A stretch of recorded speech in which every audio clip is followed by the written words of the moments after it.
Now, I made Society recently after listening to that one guy that was standing out with a guitar going, working all day, working all night, overtime pay, shitty pay, life ain't good enough, something like that. That song that blew up and went completely viral. That made me think about, what do I think about society? So I put the song together. Now, what society is it basically explains the fact that everything in the world is owned by just a couple of people and corporations, and the whole way that media and the world operates and the way that things move in behind the scenes, and they sit there and make people operate on fear and stuff like that.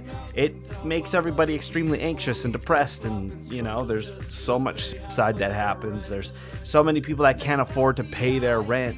There's so many people that can't afford anything, people that can't even afford to eat.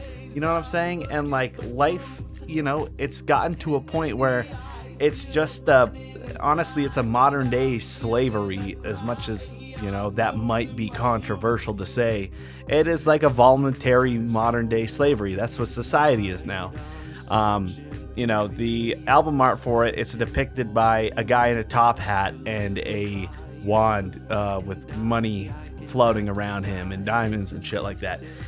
It's just pointing out that, you got people up on the tippy top that are just so cushy, and everybody underneath is just suffering. You know what I'm saying? Like, I have a hard time during the days and stuff like that, and I have a hard time with my money, but I'm fortunate enough that I'm in like a decent place, and I came from, a good upbringing, that I'm in a spot where I am. But I know there's so many people that have it way, way, way worse than I do, and some people that are just scraping by, and that's what the song's about. It's to depict that, and to it's just calling out all the bullshit that happens in the world. You know what I'm saying?